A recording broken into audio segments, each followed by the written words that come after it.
नाथ मुझने मति शुद्ध देजो, हइये सदा सेवक भाव રહેજો।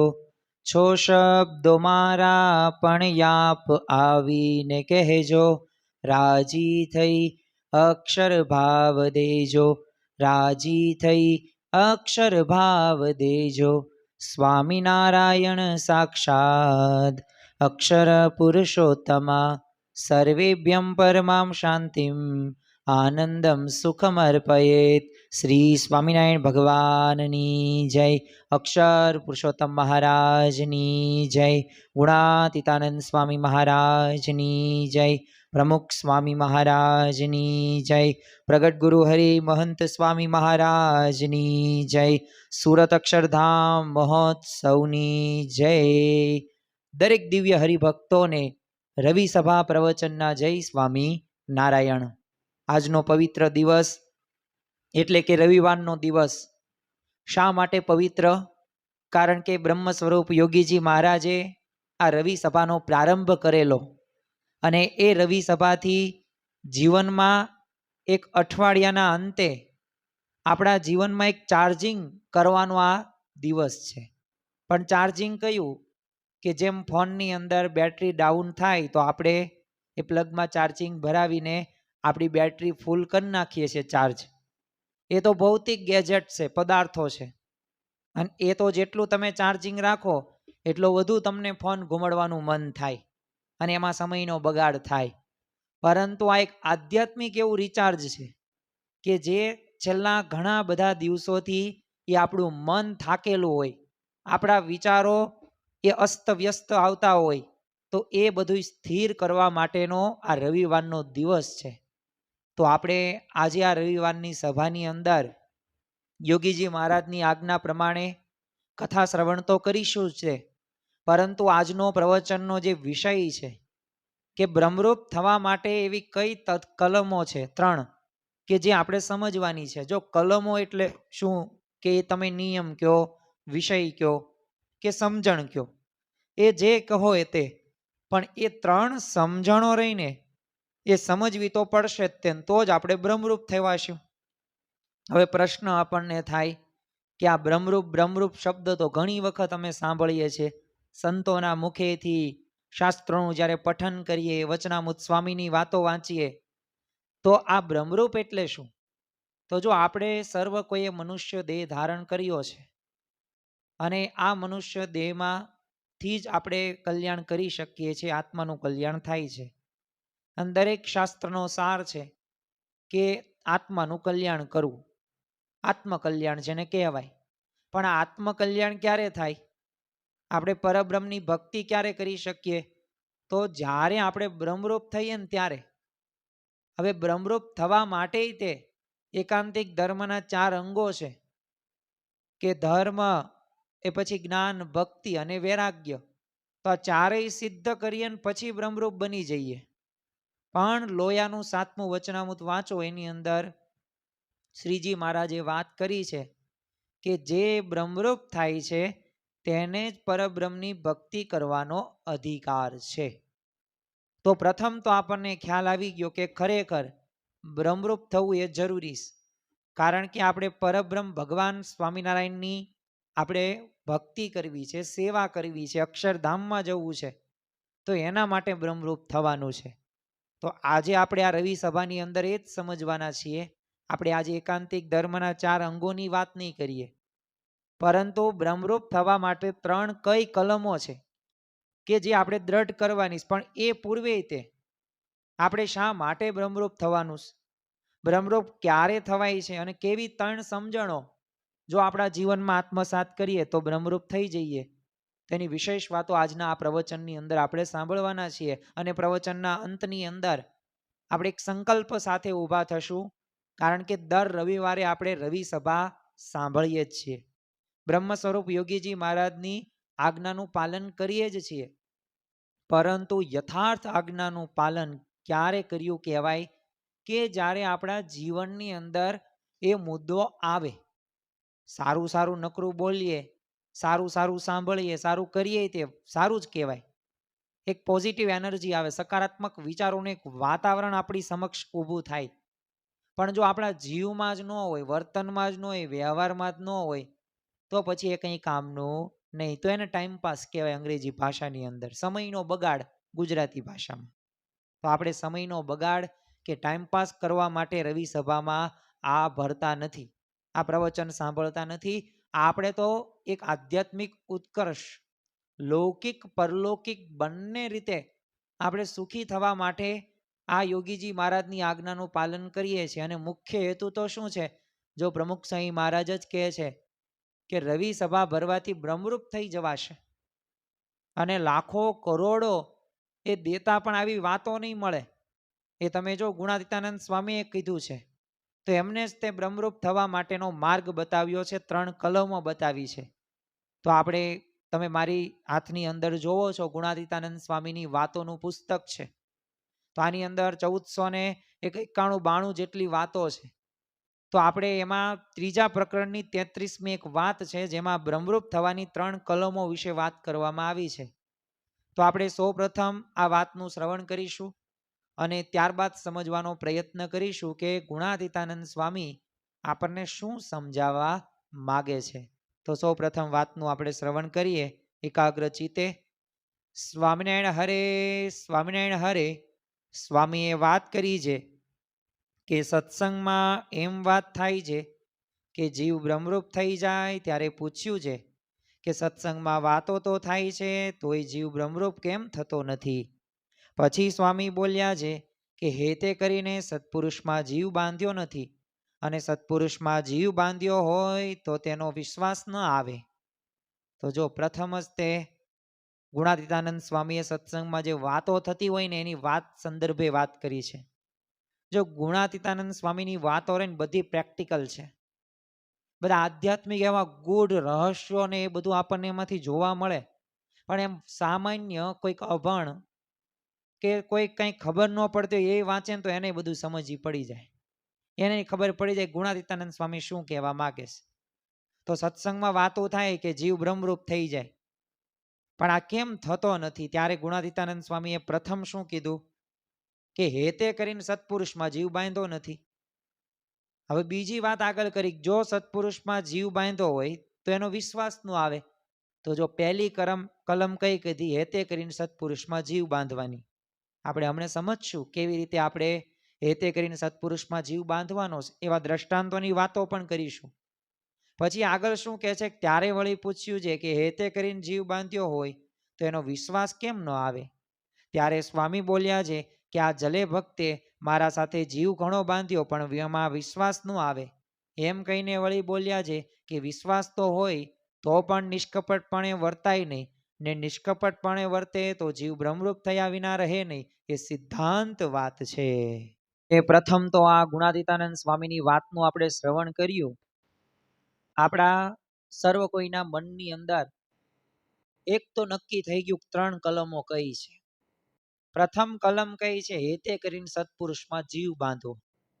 પછી વિશ્વાસ રાખવો એમની વાતોમાં, વચનોમાં. અને ત્રીજું છે નિષ્કપટપણું, એટલે કે નિષ્કપટ ભાવે એ ભક્તિ કરવાની. હવે આ 3 કલમો રહીને એ આજની આ રવિ સભાનો મધ્યવર્તી વિચાર છે. અને આ 3 કલમો જો એક વખત સમજાઈ જાય તો અવશ્ય જીવ બ્રહ્મરૂપ થઈ જવાશે, જવાશે ને જવાશે જ તે. અને પાછું જો ગુણાતીતાનંદ સ્વામી આ વાતનો છેલ્લે એન્ડ કેવો કરે છે કે આ સિદ્ધાંત વાત છે. હવે સિદ્ધાંત વાત એટલે શું? તો સૂર્ય પૂર્વમાં જ ઉગે, પશ્ચિમમાં જ આથમે. આ સિદ્ધાંતની વાત થઈ. હવે આ દુનિયાની અંદર, આપણે આ ભારત દેશની અંદર કે અમેરિકા દેશની અંદર કે ઇંગ્લેન્ડ દેશની અંદર રહેતા હોય તોય ત્યાં આપણે, તમે સમજી લેજો કે ઓક્સિજન વાયુ છે કે નથી? હવે તમે માનો કે ન માનો, પણ છે કે નથી? છે જ તે. તો જો સિદ્ધાંતની વાત થઈ, સિદ્ધાંત ને કોઈ દિવસ બદલાય નહીં, યાદ રાખજો. તમારા નીતિ નિયમો રહ્યા ને તમે બદલી નાખો, ભાઈ દરરોજ વહેલા 7 વાગે મંદિર આવજો, પછી 5 દિવસ તમે જ ન આવો એટલે નિયમ બદલી નાખો, 7 વાગે નહીં 7:30 રાખો, એટલે બધા ટાઈમે આવે. પણ ભાઈ તું ટાઈમે નથી આવતો એટલે તે નિયમ બદલી નાખ્યો. તો જો આ સિદ્ધાંતની વાત છે, એટલે આ પ્રમાણે જો કરીએ ને, જો વિશ્વાસ રાખવાનો, અવશ્ય થશે. અને શ્રદ્ધા સાથે જો જોડાશું ને તો અશક્ય કાર્ય પણ શક્યમાં પરિવર્તિત શક્ય જ છે. તમે જો બ્રહ્મરૂપ થવા માટેની પાયાની જરૂરિયાતોનો પ્રકાશ અહીંયા ગુણાતીતાનંદ સ્વામી આપણને આપે છે. અને આ પ્રકાશથી જો આપણા મનમાં હજી પણ જો પ્રકાશ ન આવે, હજી પણ અંધારું એમનામ રે હૃદયમાં, તો પછી આપણે છે ને બુદ્ધિશાળી વ્યક્તિમાં ન આવીએ, બુદ્ધિશાળી હરિભક્તમાં ન આવીએ, ખરા ભક્તમાં આપણું નામ ન આવે. હવે બ્રહ્મરૂપ થવું એટલે શું? તો બ્રહ્મરૂપ થવું એટલે નિર્વાસનિક થવું. વાસના વગર એ આપણે આપણું જીવન જીવવાનું. જો સ્વભાવ એક પણ હોવો ન પડે, કામ ક્રોધ લોભ મોહ મત્સ માયા તૃષ્ણા અહંકાર, આવા કામાદિક દોષો આપણામાં ન હોય, અને સત્પુરુષમાં દિવ્ય અને બસ કલ્યાણકારી જે ગુણો જે છે એ આપણામાં આવે, તો આને બ્રહ્મરૂપ કહેવાય. તો બ્રહ્મરૂપ થવું એટલે કોઈ સામાન્ય વાત નથી. હજી પણ તમારામાં કામ ક્રોધનો લોભનો મમત્વનો જો કંઈ પણ પ્રકારે આમ કહેવાય ને કે ખૂણે ખાંચરે પણ રહી ગયું છે, તો હજી જીવ બ્રહ્મરૂપ થયો નથી. એટલે કંઈક સ્વભાવના લીધે એ તમે દુઃખી થતા હશો, આસક્તિ વાસનાના લીધે તમે દુઃખી થતા હશો. હવે બ્રહ્મરૂપ થવા માટે શા માટે થવું જોઈએ એ પ્રશ્ન આપણને થાય કે એમ નામ ન ચાલે. અમે તો ભજન ભક્તિ કરીએ છીએ, મંદિરે જઈએ છીએ, તો કંઈ વિશેષ કરીને આ બ્રહ્મરૂપ ક્યાંથી નવું આવ્યું? તો જો નવું નથી, શ્રીજી મહારાજે વચનામૃતની અંદર વાત કરી છે, ગુણાતીતાનંદ સ્વામીએ વાતો કરી છે, અને ખરેખર બ્રહ્મરૂપ થવાનું છે. કારણ કે અતિ સાચે તમે જો ભાવે કરીને સત્સંગ કરે ને તો આપણામાં કાંઈ પણ પ્રકારનો દોષ રહે જ નહીં. અને દેહ છતાંય બ્રહ્મરૂપ આપણે થઈ જ જવાય છે. અને બ્રહ્મરૂપ જે થાય છે એનો મોટામાં મોટો ફાયદો કયો? તો અખંડ શાંતિ રહે. આજે જો સમાજની અંદર આપણે ઘણા બધા સંશોધનો કર્યા, ના નથી, આપણે ચંદ્ર ઉપર પણ પહોંચી ગયા છીએ, પાતાળના પણ પાયા ઊંડા નાખી દીધા છે, પણ જ્યારે શાંતિની વાત આવે ને ત્યારે આપણી જીવનમાં શાંતિ હોતી નથી. પણ જો તમે પોતાનું સ્વરૂપ બ્રહ્મ મનાય તો બધાય પ્રશ્નોના સમાધાન ટળી જાય. અરે પંચ વિષયમાં શબ્દ સ્પર્શ રૂપ રસ અને ગંધ, એમાં જે આસક્તિ છે ને એમાંથી અનાસક્ત થઈ જાઓ, ભગવાનમાં તમે સંતમાં આસક્ત થઈ જાઓ. એટલે આપણે બ્રહ્મરૂપ થવાનું છે. દરેકને જો અખંડ શાંતિ જોઈએ છે. કોણ આમાંથી એવો વ્યક્તિ હરિભક્ત છે કે જેને શાંતિ નથી જોઈતી? દરેકને શાંતિ જોઈએ છે. અને ખરેખર વિષયોનો તિરસ્કાર તો જો બદ્રિકાશ્રમમાં, શ્વેતદીપમાં, અક્ષરધામમાં અને એકાંતિક સંત પાછે જ છે. અને સત્સંગની અંદર અને સંતના યોગમાં જ બ્રહ્મરૂપ થવાશે. બાકી તમે તપ કરો, વ્રત કરો, જપ કરો, યજ્ઞ કરો, તો એનાથી કાંઈ જીવ બ્રહ્મરૂપ થવાય નહીં. અને સત્સંગમાં બ્રહ્મરૂપ થવાય ને એવી વાતો આપણે જો વાંચીએ છીએ, સાંભળીએ છીએ, છતાંય તે આપણને પ્રશ્ન શું છે કે આ બ્રહ્મરૂપ કેમ આમ પ્રતીતિ કેમ નથી આવતી? તો એનો ઉકેલ કયો છે? તો 3 મુદ્દા જે ગુણાતીતાનંદ સ્વામી આપણને આપ્યા કે હેતે કરીને સત્પુરુષમાં જીવ બાંધવો, બીજું વિશ્વાસ રાખવો એમના વચનની અંદર, અને ત્રીજું વાત છે નિષ્કપટપણું. આપણે જલા ભગતની હમણે વાતો કરીશું, એવા દ્રષ્ટાંતોની પણ વાતો કરીશું જે પોતે બ્રહ્મરૂપ થઈ ગયા છે. જો આપણે સત્સંગ કરીએ છીએ એ ખરા, પણ જે રીતે કરવો જોઈએ ને તો એ રીતે પાછો નથી થતો. તમારે ઊંધિયું બનાવવું છે તો ઊંધિયું તમે બનાવી શકો, રસોઈયો કોઈ એ પણ બનાવી શકે, પણ તમારા ઊંધિયામાં રસોઈયાના ઊંધિયામાં ફેર હોય કે ન હોય? હોય જ તે. તમે 1-2 વખત બનાવીને અને હજારો વખત બનાવી નાખ્યું હોય તો ફેર પડે કે ન પડે? પડે. અનુભવની દ્રષ્ટિએ પડે, સ્વાદની દ્રષ્ટિએ પડે. આંગળા ચાટી જાઓ ને એવી ઊંધિયું એ રસોઈયો બનાવે, અને તમે કેવું બનાવો? ઊંધિયું નહીં, અમુક વખત શાક થઈ જાય. તો જો ફેર પડે છે એમ એનો આનો મતલબ શું? સાચી રીત રહીને એ આપણી પાસે હોવી પડે, અને તો જ તે આપણા જીવનની અંદર શાંતિ આવે. એટલે બ્રહ્મરૂપ નથી થવાતું તો એના મૂળની અંદર છે કે સાચા અર્થની અંદર જે રીતે સત્સંગ કરવાનો છે એ રીતે આપણે નથી કરતા. જો કોમ્પ્યુટરને ચલાવવા માટે એર કન્ડિશનર રૂપ જોઈએ જ તે. હવે રૂમમાં ધૂળનો એક રચકણ ન ચાલે એની અંદર. હવે સ્વાભાવિકને વીજળીનો સતત પ્રવાહ જોઈએ, તો એવી ઘણી બધી શરતો સંતોષાય ને તો કોમ્પ્યુટર કામ કરે. તો એમ આપણે સત્સંગ કરવાની પણ ઘણી બધી રીતો છે, અને સંતોષ આવી જોઈએ. તો જ આ જીવ બ્રહ્મરૂપ થવાય. હવે તમારે કલેક્ટર બનવું છે અને બસ 12 પાસ કરી નાખ્યું, 90% લઈ નાખ્યા, તમે આઈએસ બની શકો, આઈપીએસ બની શકો, ડોક્ટર બની શકો? એમ ન બની શકો. એના માટે આગળ જે કોલેજનું ગ્રેજ્યુએશન જોવે, ઓછામાં ઓછો માપદંડ જે હોય એ પાસ. ભલે તમે ગમે એટલી કેટી ગમે ત્યાં થાવ, પણ પાસ હોવા પડો. ઉંમર તમારી 21 વર્ષની હોવી જોઈએ. એ જે 15 થી 18 વિષયો એમાં તમે પારંગત હોવા જોઈએ. તો આ બધું રહ્યું ને એ તમારે કરવાનું છે. અને એ પ્રમાણે નહીં કરો તો તમે કલેક્ટર કે ડોક્ટર કે કોઈ પણ ન બની શકો. એમ જે જરૂર છે તો એ તો સંતોષ આવી જ પડે. હવે જમીન છે, અત્યારે ઉનાળાનો સમય છે, થોડાક સમય પછી ખેડૂતો પોતે એ જમીનમાં દાણા નાખશે. તો હવે સ્વાભાવિક રીતે દાણા નાખી દીધા એટલે પૂરું થઈ ગયું. એમ પૂરું ન થાય. એ ખેડૂતને આખા વર્ષ દરમિયાન કે 5, 7, 8 મહિનાનો જે પાક હોય તો એમાં એને સતત ખેડ કરવી પડે. ખાતર હોય, પાણી હોય, વાતાવરણે બધાયનું ધ્યાન રાખવું પડે. ખાતર જ ન નાખે, પાણી જ ન નાખે તો છોડ સુકાઈ જાય મહિનાની અંદર. 1 રૂપિયો ન આવે, ફદ્યો ન આવે. બોલો, તો ધ્યાન રાખવું પડે ને. એમ આપણે તે સત્સંગ કરવી છે, પણ સત્સંગમાં તે બધું સમયે સમયે વાતાવરણ હોય, કુસંગથી બચવાની વાત હોય, પ્રાપ્તિનો વિચાર હોય, મહિમાનો વિચાર હોય, સાંખ્ય વિચાર હોય, એવી સમજણો દ્રઢ કરવાની હોય. તો એ સતત આપણને મળવું પડે અને એ પ્રમાણે જો કરીએ ને તો આપણો વિકાસ થાય. નકર આપણે કર્માઈ જઈએ.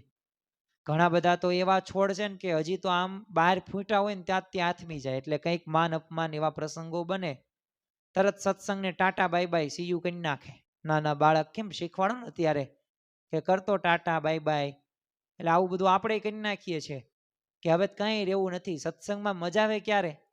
ત્યાં બધું ખાણી પીણી સારી મળતી હોય, વ્યવસ્થા સચવાતી હોય, આપણું બધું આપણે કેવી એમ થતું હોય, ત્યારે તો આપણને બહુ મજા આવે. ઓહો, સત્સંગ તો બહુ સારો, બહુ સારો. પણ એને જ્યારે વ્યવસ્થા બંધ થઈ જાય, કટ થઈ જાય, ત્યારે એવું બોલી શકે બહુ સત્સંગ સારો છે? ન બોલી શકે. એટલે માણસ છે ને અપેક્ષા સહિત ભક્તિ જ્યારે કરે ને, અપેક્ષા સહિત જ્યારે સત્સંગ કરે ને, ત્યારે એના જીવનમાં પ્રશ્નો આવે જ છે. એટલે એ પ્રશ્નોથી બચવા માટે આપણે સત્સંગની સાચી રીત પ્રમાણે સત્સંગ કરીએ. આપણે પ્રથમ જ તે કલમની વાત કરીએ તો એ કલમ કઈ છે? હેતે કરીને સત્પુરુષમાં જીવ બાંધવો પડે. જો મૂળ અનાદિ અક્ષર મૂર્તિ ગુણાતીતાનંદ સ્વામી આજે પહેલી કલમ આપીને, તો ત્યાંથી જ તે આધ્યાત્મિક માર્ગની અંદર પણ એ પ્રગતિ કરવાની શરૂઆત થાય છે. લૌકિક માર્ગે પણ તમે જુઓ કે કોઈ પણ વ્યક્તિમાં આપણે જ્યારે પ્રીતિ કે હેત બાંધીએ ને ત્યાંથી તો સંબંધની શરૂઆત થાય છે. અને પ્રીતિ હોય તો જ તે સંબંધ આગળ વધે છે. હવે એક વખત પ્રીતિ હેત ઓછું થઈ જાય તો ધીમે ધીમે આપણને પણ ખ્યાલ છે કે સંબંધની અંદર તિરાડો પડે છે, સંબંધ બગડે છે અને ક્લેશ અને ઝઘડામાં પણ અમુક વાર પરિવર્તિત થાય છે. તો હેતે કરીને સત્પુરુષમાં જીવ બાંધવો પડે. અને એ હેત એટલે શું? તો પ્રીતિ, પ્રેમ. અને ભગવાનમાં અને સંતમાં તો જો એવું આપણે હેત રાખવું કે જેવું હેત આપણે કેવું સ્ત્રી સાથે હોય, પુત્ર ઉપર હોય, માતા પિતા ઉપર હોય, ભાઈ ઉપર હોય, બહેન ઉપર હોય. તો આ બધા હેતો રહ્યા ને એટલા બધા પાવરફુલ છે, ન પૂછો વાત. હું તમને એક દ્રષ્ટાંત દ્વારા સમજાવું કે સ્વાભાવિક રીતના માતા પિતા હોય, હવે એનો પુત્ર હવેડાને ડાટા કાઢે એવો હોય, એવું એને કુકર્મ કર્યો હોય ને તોય બોલો એનો દીકરો એને વાલો લાગે. કેમ? કારણ કે પોતાનો એટલું હેત પ્રીતિ સાથે જોડાયેલા છે. તમે જો સમાજની અંદર આજે આપણે કેવી ઘટનાઓ બને છે, હું અત્યારે નામ નથી બોલતો, પણ એવી ઘટનાઓ બને તોય તેમ એ માતા પિતા હોય એ ફરી વખત એને એક્સેપ્ટ કરે છે. બોલો, સમાજનું પણ કોઈ વ્યક્તિઓનું બહુ પછી જોતા નથી. તો કેવી સમજણ ત્યાં આવી ગઈ? કેમ? કારણ કે હેત અને પ્રીતિનો નાતો જેવો જોરદાર એમને કરેલો છે. તો હેતે કરીને જીવ છે ને કૃતાર્થ થઈ જાય. અને વધુમાં વધુ પછી સત્પુરુષમાં એ જોડાણ પણ એ થતું જોવા મળે છે. અને આવું હેત હોય તો એની નિશાની શું? તો એનો અવગુણ આવે જ નહીં ક્યારેય. તે તમે જો પતિ કે પત્ની ઝઘડો કરે, પણ ક્યારેય તે તમે જોયું કે એ મારવા મીણા, બાંધવા, આવું બધું થાય, ઘટનાઓ બને છે. પણ હું વર્ષ સુધી બાંધે છે ને ઝઘડે છે? 2-5 દિવસ હોય, અબોલા રાખે, આમથી આમ ધૂંધા ફેરવીને તે ચાલતા હોય. કાઠિયાવાડી ભાષાની અંદર આપણે કેવું હોય કહી શકીએ. પણ પછી 3 દિવસ પછી રાગે પડી જાય. એટલે ધીરજ ત્યારે રાખવાની જરૂર હોય. જો આપણામાં ધીરજ હોય તો વાંધો ન આવે. અમુકમાં ધીરજ નથી હોતી, છૂટાછેડા સુધી પહોંચી જાય. પણ અવગુણ નથી આવતા પછી. ગમે એવું કર્યું હોય ને તોય તે બોલો અવગુણ ન આવે. હવે રાજાને જો પોતાના દીકરા ઉપર હેત તો હોય તો તે દીકરો ગાંડો હોય, મૂછો તાણતો હોય, ગામમાં અનીતિ કરતો હોય ને તો એનો અવગુણ ન આવે. શ્રીજી મહારાજે તે મધ્યના 54માં વચનામૃતની અંદર આ જ વાત કરી છે. એકવાર છે ને મુક્તાનંદ સ્વામી અને સંતો બધાય સુરતની બજારમાંથી આમ પસાર થતા હતા. અને રસ્તામાં તો એક ઘરમાં છે ને કઠિયારણ વચ્ચે કંઈક ઝઘડો થયો, કંઈક નાની એવી બાબત હતી. તે કઠિયારાએ કઠિયારણને કુવાડી મારી. તો માથામાંથી બોલો લોહી નીકળવા માંડ્યું. અને પોતે જંગલમાં લાકડા કાપવા ગયો. પણ તોય તે કઠિયારણ તો ઊભા થઈને પોતે રોટલા ઘડવા માંડી. તે કોઈએ કઠિયારા માટે કીધું, તેણે શું કીધું, મારી જીભ ઉપડી ને એટલે એને હાથ ઉપડ્યો છે. તો જો આનું નામ હેત. આપણને જો સત્પુરુષમાં હેત હોય તો એનો અવગુણ આવે જ નહીં ક્યારેય તે. અને ઘરમાં તે જો પરિવારના સભ્યો સાથે આપણને હેત હોય છે, કેટલું જોડાણ આપણું દ્રઢ કરીને રાખીએ છીએ. તો એવું જોડાણ જો આપણે આપણા જીવનની અંદર પણ રાખવાનું છે. જો સીતાજીને રામચંદ્રજીએ વગર વાકે વનમાં મૂક્યા તોય રામચંદ્રનો અવગુણ એમને ન લીધો. બાકી જે વ્યક્તિ એ પોતે હવે રાજકુંવર છે, રાજા બનવાના શ્રેષ્ઠ છે, પોતે રાજકુંવરી છે, છતાંય પોતાના ગુણનું કે પોતાના રૂપનું કે પોતાની પ્રતિષ્ઠાનું કંઈ એમને રાખ્યું ન રાખ્યું. કેમ? પતિવ્રતા સ્ત્રી હતી, પતિવ્રતા નારી હતી.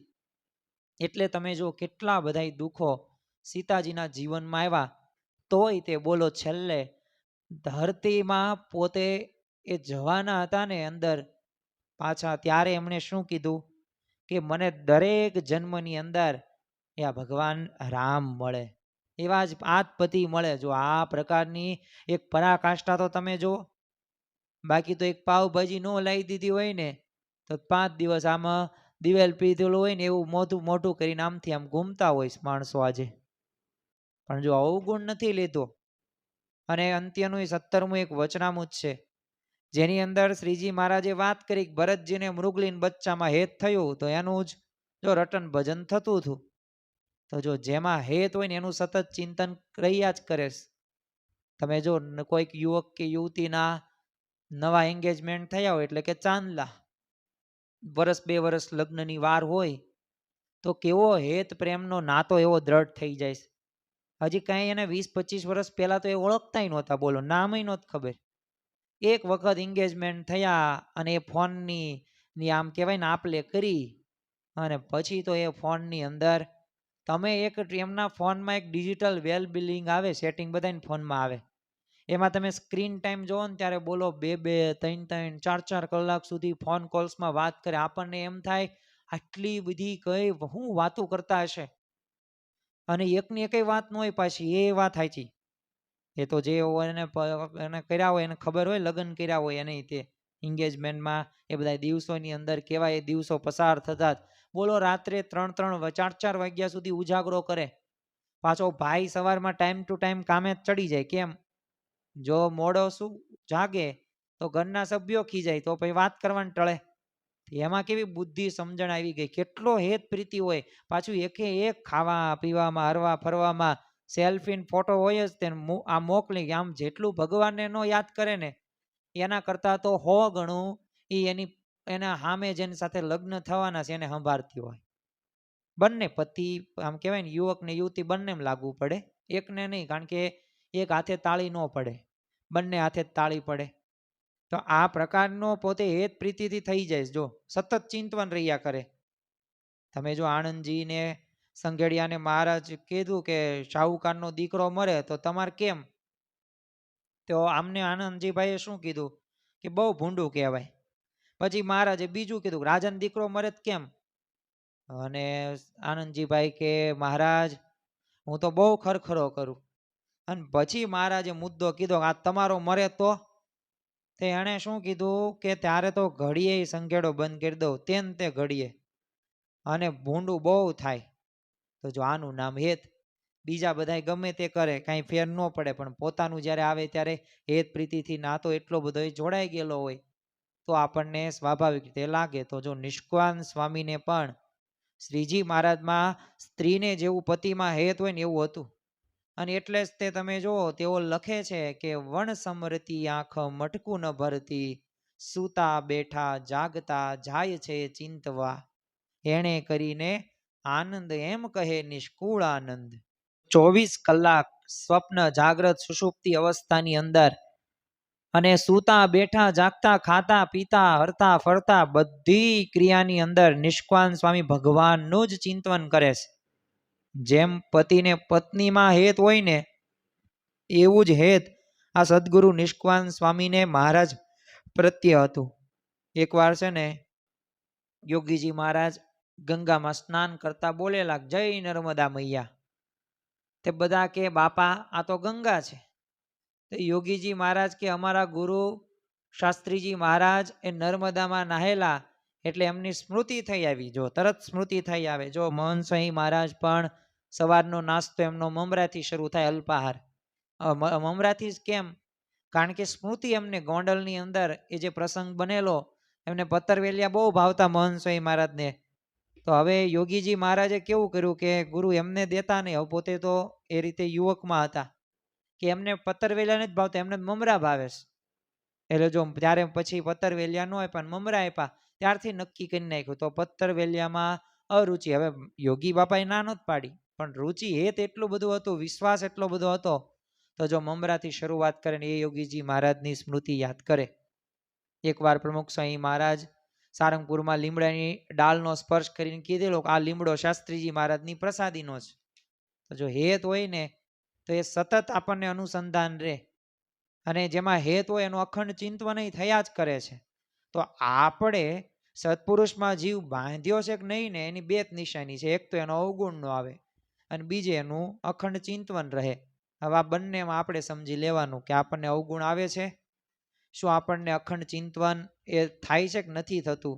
જો નથી થતું તો જે રીતે આપણે આ કલમ સમજવાની હતી કે સત્પુરુષમાં હેતે કરીને એ જોડાવું, એવું પ્રેમ પ્રીતિથી જોડાઈએ, જીવ એવો બાંધીએ તો આપણને બ્રહ્મરૂપ થવામાં કોઈ પણ પદાર્થ કે વસ્તુ કે સમય એ આપણને રોકી શકે નહીં. તો આ પહેલી કલમ છે કે જે આજે આપણે સમજ્યા કે સતત આપણે અખંડ સત્પુરુષનું ચિંતન કરવાનું, અવગુણય નથી લેવાનું, એવો જીવ બાંધવાનો કે જેવો આપણે માતા પિતા પ્રત્યે બનાવ્યો છે. બીજું આપણે કલમની વાત કરીએ તો વિશ્વાસ હોવો જોઈએ. ગુજરાતીમાં એક કહેવત છે કે વિશ્વાસે વહાણ તરે. અને વિશ્વાસથી જ કોઈ પણ કાર્ય જો તમે સમાજની અંદર થતા જોવા મળે છે. કારણ કે હેત કંઈ માત્ર પૂરતું નથી, એમાં પાછો વિશ્વાસ હોવો જોઈએ. બીજા નંબરની કલમ એટલે અગત્યની છે કારણ કે ગુણાતીતાનંદ સ્વામીએ શું કીધું કે બરોબર છે તમે હેત બાંધ્યો પણ વિશ્વાસ ન હોય તો. અને શ્રીજી મહારાજ તો પોતે એમ જ કહે છે કે વિશ્વાસી જ છે ને એ શ્રેષ્ઠ છે. અને બધું જો દુનિયાની અંદર ઘણું બધું વિશ્વાસથી ચાલે છે તો એમ ભગવાન અને સત્પુરુષમાં આપણે એવો વિશ્વાસ રાખવાનો છે. મુક્તાનંદ સ્વામીને મહારાજે રૂમાલ બતાવ્યો અને કીધું કે આ તલવાર છે. તો એમણે શું કીધું મુક્તાનંદ સ્વામી, હા મહારાજ તલવાર છે. હવે તો રૂમાલ જ તે પણ તોય તલવાર કીધું. તે પછી કીધું કે આ રૂમાલ છે. તો મુક્તાનંદ સ્વામી શું કે હા મહારાજ આ રૂમાલ છે. તો જો આનું નામ વિશ્વાસ, અને વિશ્વાસ હોય ને તો વચન કે આજ્ઞામાં એ શંકા વિના મનાય જ તે. એ આપણે કીર્તન સાંભળીએ છીએ ને, તું દિન કહે તો દિન અને તું રાત કહે તો રાત, મનની ગાંઠો મેલી હવે બસ તારા ચાંદે ચાંદ, તું દિન કહે તો દિન અને તું રાત કહે તો રાત. તો જો આવો વિશ્વાસ રાખવાનો છે, આવો વિશ્વાસ આપણને પ્રાપ્તિનો વિચાર કેટલા સમયથી મહંત સ્વામી મહારાજ આપણને કહે છે, પણ બેઠા 10 વખતે તે અત્યાર સુધીમાં પ્રાપ્તિનો વિચાર કરવા. પહેલો જ પ્રશ્ન થાય શું કરવો વિચાર, તો કંઈ વાંધો નહીં. પ્રાપ્તિનો વિચારનો 15 મિનિટનો વિડીયો એ તમને યુટ્યુબમાં મળે જ છે, તો એ તમે સાંભળો કે જેમાં એ મહિમા, એમાં ગુણો બધું તેમાં આવે જ છે. પણ જો એ નથી કરતા, એવો ટાઈમ નથી કાઢતા, બાકી તમને બીજા 2-3 પ્રશ્નો પૂછું કે IPL મેચ એ તમે જોવો છો, જોઈ લીધી ને અત્યાર સુધી? ઘણી બધી મેચો હતી, 75 જેટલી. પછી બીજું તમને કહું, સમયે સમયે નાસ્તો કરો છો? સમયે સમયે ઊંઘવાનું ચાલે છે? શું તમારું સોશિયલ મીડિયા બધું બરાબર, વોટ્સઅપના મેસેજ બધા દેવાઈ જાય છે? એક પણ મેસેજ બોલો આપણે બાકી નથી રાખતા. જવાબ દઈએ જ દઈએ છે, ને જવાબ ન અમુકને દેવાનો તો જોઈ તો લઈએ જ છીએ પાછા. કેવું 100% એમાં કામ કરીએ છીએ. હવે ત્યાં તો આપણને કંઈ મળવાનું નથી.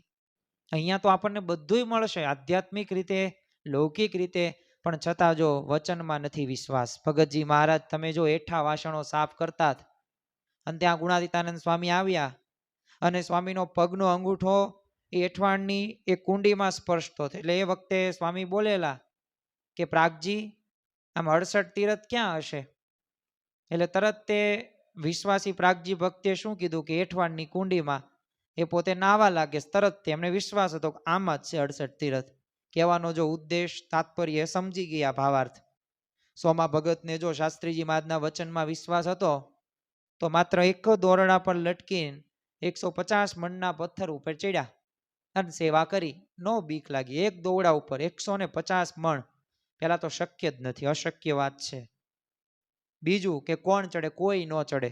પણ શાસ્ત્રીજી મહારાજના વચનમાં વિશ્વાસ હતો તો પોતે જો એ પથ્થર ઉપર ચડ્યા અને વ્યવસ્થિત કંઈ પણ થયું નહીં. તો જો આપણને તે બસના ડ્રાઈવર, ડોક્ટરના ઇન્જેક્શન વાળાનો હાથ ઉપર કેટલો વિશ્વાસ છે, એટલે જ તે કાર્ય સફળ થાય છે.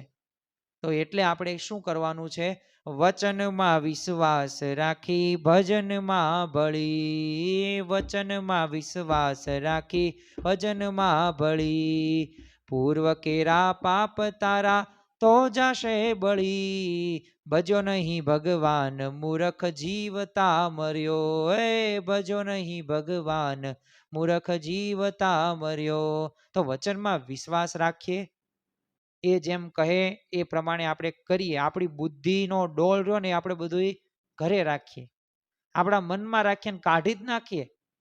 મારે ગુરુમુખી ભગવાનમુખી થવું, બસ મારે ભગવાનને સંતને રાજી કરવા, આ વિચાર સાથે આગળ વધવાનું છે. ને ત્રીજી કલમ એટલે કઈ? તો આપણે સત્પુરુષ સાથે હેત પણ બાંધ્યો હોય, વિશ્વાસ પણ રાખ્યો હોય, પણ જો નિષ્કપટપણે જો વર્તીએ નહીં તો અધૂરું કામ કહેવાય. એટલે કેટલું કામ? 66% કામ પૂરું કર્યું, 33% જેટલું બાકી રાખ્યું. હવે 33% એટલે બહુ જાજો આંકડો કહેવાય. તો નિષ્કપટપણે જો વર્તવાનું ભૂલી જઈએ તો પછી એ બ્રહ્મરૂપ થાય નહીં. તો જો આપણે બ્રહ્મરૂપ થવું છે, નિષ્કપટપણે વર્તવું પડશે. જો આ સરળ મુદ્દા નથી, એ પાછું યાદ રાખવું, પણ પાછા અઘરા મુદ્દાય નથી. આવા ભક્તો, સદગુરુ સંતોએ એમના જીવનની અંદર ચરિતાર્થ કરીને બતાવ્યા છે આપણને. એટલે આપણી સમક્ષ હજારો ઉદાહરણો છે કે જીવ બ્રહ્મરૂપ થવાય છે છતી દેહ, પણ એના માટે શું જરૂરી છે? એના માટે આ પ્રકારે આપણી કલમો દ્રઢ કરીને રાખવાની છે. અને સત્પુરુષના ગુણ મુમુક્ષુમાં આવે ને એના માટે આપણે શું કરવાનું છે? તો 3 મુદ્દા છે ને આપણા જીવનની અંદર એ આપણે દ્રઢ કરીને રાખવાના છે. આ જે કલમ રહી નિષ્કપટપણે વર્તવું, એ બહુ અગત્યની છે. કારણ કે એ જે 3 મુદ્દા રહ્યા ને એટલા અગત્યના છે. એક તો પ્રથમ તો સર્વજ્ઞ જાણવાના છે આપણે, બીજું નિર્દોષ જાણવાના છે, અને ત્રીજું અંતરાય ટાળવાનો છે. અને જો આ 3 માંથી પણ જો સૌથી મહત્વનો જો કોઈ મુદ્દો હોય ને તો એ અંતરાય ટાળવો, એટલે કે નિષ્કપટપણે વર્તવું ને એ જ છે.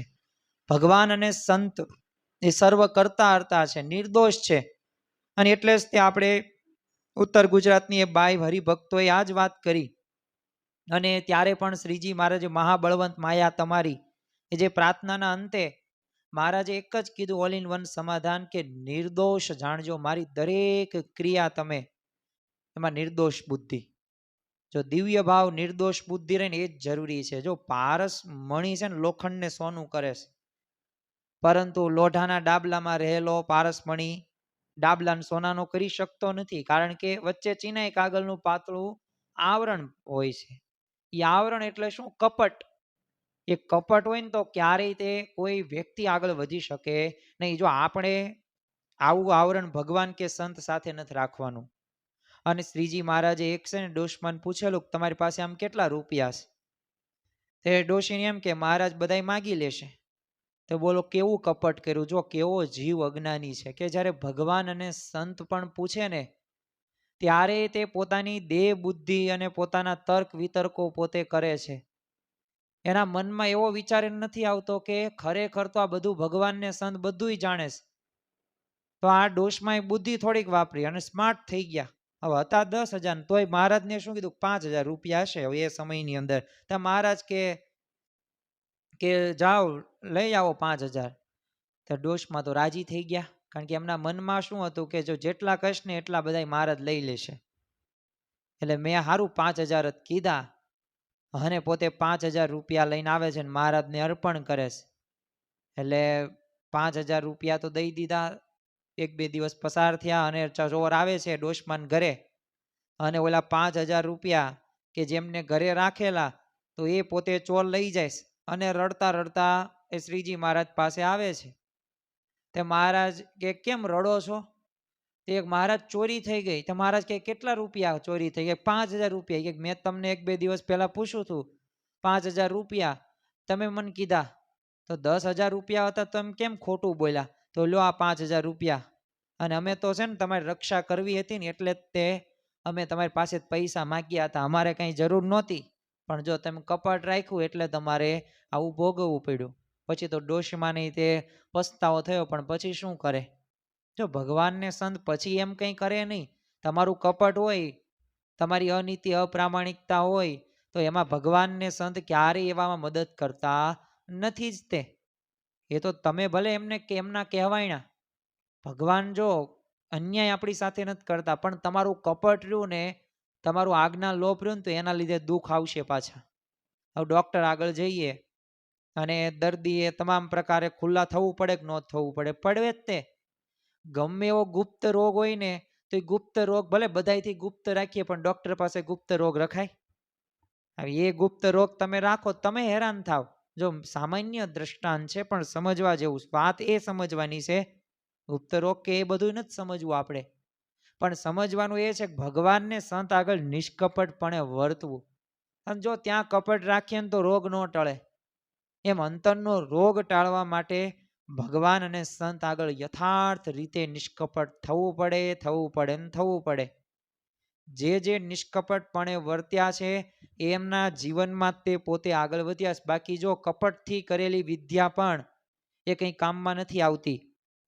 તમે જુઓ કે દાનેશ્વરી કર્ણ અર્જુન કરતાં પણ પાવરફુલ ગણી શકાય. પાંડવોમાં જ્યેષ્ઠ કહેવાય, પ્રથમ નંબર એમનો આવે. પણ એ કર્ણે પોતે જે વિદ્યા પ્રાપ્ત કરવા માટે જાય છે તો એ પરશુરામ પાસે વિદ્યા એમને પ્રાપ્ત કરી, ખોટી રીતે કરી. પોતાનું બધું બદલાઈ નાખ્યું. ભલે વિદ્યા મળી ગઈ એને, પણ પછી એને જે અનીતિથી અપ્રામાણિકતાથી વિદ્યા ગ્રહણ કરેલી એટલે ખબર પડી ગઈ. અને એ જે રીતના જીવડું હતું વીછી એ એમને કહડે છે તો એ પોતે ઉકારોય નથી કરતો, લોહી એમનામ ધારે. અને આ તો સવારે જાગ્યા અને ત્યારે એમને ખબર પડી તું ક્ષત્રિય એ તો હશું, કારણ કે બ્રાહ્મણ હોય ને આટલું બધું સહન ન કરી શકે. હવે આવી રીતના પછી ઉઘાડું એને કપટ હતું એ ખુલ્લું કરે છે અને પછી શ્રાપ આપે છે કે જ્યારે જરૂર પડશે ને ત્યારે તું આ બધી વિદ્યા ભૂલી જશ. અને થયું પણ એવું જ. તે જ્યારે ખરેખરીનો ખેલ હતો મહાભારતની અંદર અર્જુન સાથેનો, અને ત્યારે જ તે તમે જુઓ કે એને કંઈ એવા શ્લોક કે વિદ્યા એ કંઈ યાદ આવ્યું નહીં. તો જો કપટથી કરેલું કામ ક્યારેય કોઈ દિવસ ભગવાન અને સંત એ મદદ કરતા નથી. એક છોકરો છે ને મોચીન ત્યાં નવા બૂટનું માપ આપવા માટે ગયો. નવ બૂટના પૈસા ઓછા થાય ને એ હેતુથી પગને ફોડ્યો, સંકોચીને માપે આપ્યું. તે ઘર આવીને છે ને માને કીધું કે મેં મોચીને છેતરો. તેની માતા કે મોચી નહીં, તું છેતરાઈ ગયો. હવે જોડા તાર પહેરવાના. હવે કાયમ તું પગ સંકોચીને કેવી રીતે ચાલી શકીશ? હવે એમ ભગવાન અને સંત આગળ આપણે કપટ રાખવામાં આવે તો આપણે છેતરાયા હોઈએ જ છીએ. માટે એમની આગળ જેમ છે ને એમ જણાવી દેવું, બહુ વાંધો નહીં, બહુ ચિંતા નહીં કરવાની, બધુંય જાણે જ છે. આ તો તમારે બસ તમારું માન મૂકવાનું છે, ઈગો મૂકવાનો છે ને ભગવાનને સંત આગળ નિષ્કપટ થવાનું છે. એ તમારી શરણાગતિ દાસ ભાવ ને એ જ ભગવાન જોવે છે અને એ પ્રમાણે તમારે કરવાનું જ છે. એટલે નિષ્કપટ થવા માટે તે 3 બાબતો ઉપર આપણે અવશ્ય નિષ્કપટ થવાનું છે. એક તો પ્રથમ તો કહ્યું શ્રીજી મહારાજે અને ગુણાતીત ગુરુ પરંપરાએ આપણને પંચ વર્તમાનો આપ્યા છે. દારૂ, માટી, ચોરી, હવેરી, વટલવું, વટલાવવું નહીં. તો આ જે પંચ વર્તમાનો છે ને એમાં કંઈ પણ પ્રકારે લોપ થઈ જાય ને ભૂલમાં તો આપણે નિષ્કપટ થવાનું છે. કારણ કે એમાં ક્યારેય તે ભગવાન અને સંત ચલાવી લેતા નથી. એ તો બરાબર રીતે પંચ વર્તમાનનું પાલન આપણે કરવું જ જોઈએ. બીજું નિશ્ચયમાં. હવે નિશ્ચયમાં અનિશ્ચયનો ઘાટ એટલે શું? તો સ્વામી બાપાના મનુષ્ય ભાવ આપણને આવી જાય, અવગુણ આવી જાય કે આ થોડા સત્પુરુષ હોય, આ તો આમ કરે છે ને આમ કરે છે ને આમ બધું ફલાણું ઢીકણું આપણે કુસંગનું સાંભળીને એમાં આપણે એપ્લાય કરીએ તો જો ખરેખર આપણે ભૂલ કરીએ છીએ તો એ મનુષ્ય ભાવ નહીં, દિવ્ય ભાવ, નિર્દોષ ભાવ. આ તો આપણી સાધના છે, અઘરી છે સાધના, સરળ નથી કાંઈ, પણ પાછી એટલી બધી અઘરી નથી કે જેટલી આપણે મનમાં નક્કી કરીને બેઠા છીએ. અને ત્રીજું એક, આપણે સત્સંગમાં કોઈનો અવગુણ આવ્યો હોય ને તો એ પોતાને વિચાર કરીને ટળતો ન હોય ને તોય નિષ્કપટ થવું પડે. તમે મહેનત કરો ન ટળે તો આપણે ભગવાન કે સત્પુરુષ કે સદગુરુ સંતો પાસે જવું જોઈએ અને એમની પાસે જઈએ નિષ્કપટ થઈએ તો આપણને ભગવાન અને સંતનો અંતરનો રાજીપો વરસે જ છે ને મદદ કરે જ છે. ગરુડા મધ્યનું 38માં જો મનના ભૂંડા ઘાટ કોને કહેવા? તો જેના મનમાં કોઈ દિવસ જગતનો ભૂંડો ઘાટ ન થતો એવા બળિયા હોય એને આગળ કહેવા. અને એમ ઘાટ ન થાય એવા પણ ઘણા હોય તો એમાંથી પણ એવાને ઘાટ કહેવો. તે જે ઘાટને સાંભળીને એ ઘાટ ઉપર વાત કરે ને જ્યાં સુધી તે કહેનારો ઘાટ ટળી જાય ત્યાં સુધી બેઠતો, ઉઠતો, ખાતો, પીતો બધી ક્રિયાની અંદર વાત કર્યા કરે. તો આવી રીતે આપણે એમની આગળ આપણે આપણું નિષ્કપટપણું, નિષ્કપટ ભાવે વર્તવાનું છે. જો એ વર્તશું તો સુધારો થશે જ. તે એક લૌકિક ઉદાહરણો 2-3 જોઈએ અને પછી આજની આપણે આ રવિ સભા પણ પૂરી કરીએ. તમે જો કોઈ વિદ્યાર્થી હોય ભણવાની અંદર બધા વિષયમાં સારા માર્ક આવતા હોય, એક વિષય ગણિતની અંદર સારા માર્ક્સ ન આવે, 50માંથી માન 15-20 માર્ક્સ આવે, મહેનત કરે, પ્રેક્ટિસ કરે, ધ્યાન રાખે તોય નથી આવતા.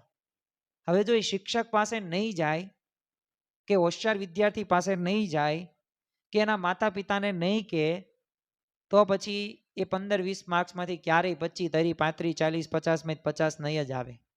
કેવું જ પડશે કે જો મને આ પ્રશ્ન છે, તેમાં બધું આખું ચેપ્ટર સમજાવ્યું પણ આ પ્રારંભ જે પાયો રહ્યો ને એ જ મારો કાચો છે, એ મને એના માટે શું કરવું જોઈએ?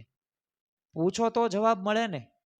એમ નિષ્કપટપણું આપણે કેવું જ પડશે, નિષ્કપટ ભાવે વર્તવું જ પડશે તો જ આપણામાં સુધારો થશે, તો જ આપણે સારા માર્ક્સે આગળ વધી શકીશું આધ્યાત્મિક માર્ગની અંદર. તે તો આપણે નિષ્કપટ કરવું જ પડશે અને આપણે સદગુરુ સંતો, સત્પુરુષ, ભગવાન આગળ કરવું જોઈએ. બીજું, નિષ્કપટ કેવી રીતે થવું? તો આ આપણને એક પ્રશ્ન થાય. તો જો જ્યારે પ્રત્યક્ષ યોગ થાય ત્યારે સ્વામીને રૂબરૂ મળીને વાત કરવી. જ્યારે એવો યોગ ન મળે તો આપણે પત્ર દ્વારા કહી દેવું જોઈએ. અને એ તે પત્ર દ્વારા જે સંદેશ હોય ને તે વિશ્વાસપાત્ર વ્યક્તિ દ્વારા મોકલવો જોઈએ. નગર ગમે ત્યાં વહી જાય અને પછી અમુક ઉઘાડું થઈ જાય આપણને દુઃખ થાય, એ હરિભક્તનો અવગુણ આવી જાય અને એને તો આપણે નિત્ય પૂજા મંદિરની અંદર જઈએ, પ્રાપ્તિનો વિચાર કરીએ, પ્રાર્થના કરીએ તો જો સાચા ભાવે અને હૃદય જો શુદ્ધથી આપણે જો ભગવાનને સંત આગળ નિષ્કપટપણું કરીએ તો નિષ્કપટ થઈએ તો લાભ થાય જ છે. એટલે પ્રથમનું જે 30મું વચનામૃત છે એમાં મહારાજે જેમ કીધું કે જેને રજોગુણ સંબંધી મલિન ઘાટ ટાળવા હોય ને તેને મન, કર્મ, વચને નિષ્કપટપણે સત્સંગ કરવો તો સત્સંગના પ્રતાપથી એ ઘાટની નિવૃત્તિ થઈ જશે. બાકી જો મન, કર્મ, વચને એ નિષ્કપટપણે જો સત્સંગ નહીં કરીએ તો આજે બ્રહ્મરૂપ નહીં થઈએ, આવતીકાલે બ્રહ્મરૂપ નહીં થઈએ અને અનંત જન્મોથી ભટકશું તોય તે બ્રહ્મરૂપ નહીં જ થઈએ. તો આજે આપણે આ રવિ સભાની અંદર જે 3 કલમોની વાતો કરી તો આ 3 કલમો આપણા જીવનની અંદર આપણે આત્મસાત કરવાની છે. જો આજે આપણે આ રવિ સભાનો લાભ લીધો, સર્વ કોઈ મુમુક્ષુ હરિભક્તોની અંતરની ઈચ્છા છે કે અમારે બ્રહ્મરૂપ થવું છે, શાંતિથી અખંડ શાંતિ, સુખ, આનંદમાં જ વર્તવું છે, તો એના માટે આ 3 કલમો જાણવી જરૂરી છે. ફરી વખત એ 3 કલમો જોઈ લઈએ તો પ્રથમ તો આપણે હેતે કરીને સત્પુરુષમાં જીવ બાંધવાનો છે, ત્યારબાદ આપણે વિશ્વાસ રાખવાનો છે, પછી નિષ્કપટપણે વર્તન આપણે કરવાનું છે. જો આ 3 કલમો જો આપણે દ્રઢ કરીને રાખીશું તો અવશ્ય આપણો જીવ બ્રહ્મરૂપ થયા વિના રહેશે જ નહીં. અને એ સિદ્ધાંતની વાત છે, સાચી વાત છે. તો આજના દિવસે મહારાજ સ્વામીના ચરણોમાં પ્રાર્થના કરીએ કે અમારા જીવનની અંદર આ 3 કલમો અમે દ્રઢ કરીને અમારો જીવ બ્રહ્મરૂપ થાય અને અખંડ સુખ શાંતિ અને આનંદમાં વર્તી શકીએ એવી બળ બુદ્ધિ અને શક્તિ આપજો. આ માટે આપણે સર્વ કોઈ આપણે 2 મિનિટ એ ધૂનમાં જોડાઈએ, જેથી ભગવાન અને સંતનો એ આપણી પ્રાર્થના સાંભળે અને આપણે આ 3 કલમો દ્રઢ કરવામાં મદદ પણ કરે. સ્વામિનારાયણે નારાયણે નારાયણે સ્વામિનારાયણે નારાયણે નારાયણે સ્વામિનારાયણે સ્વામિનારાયણે સ્વામિનારાયણે સ્વામિનારાયણે સ્વામિનારાયણે નારાયણે નારાયણે સ્વામિનારાયણે નારાયણે નારાયણે. શ્રી સ્વામિનારાયણ ભગવાનની જય. આવા જ આધ્યાત્મિક પ્રવચનો સાંભળવા માટે અમારી ચેનલને લાઈક કરો, શેર કરો અને સબસ્ક્રાઇબ કરવાનું ભૂલતા નહીં.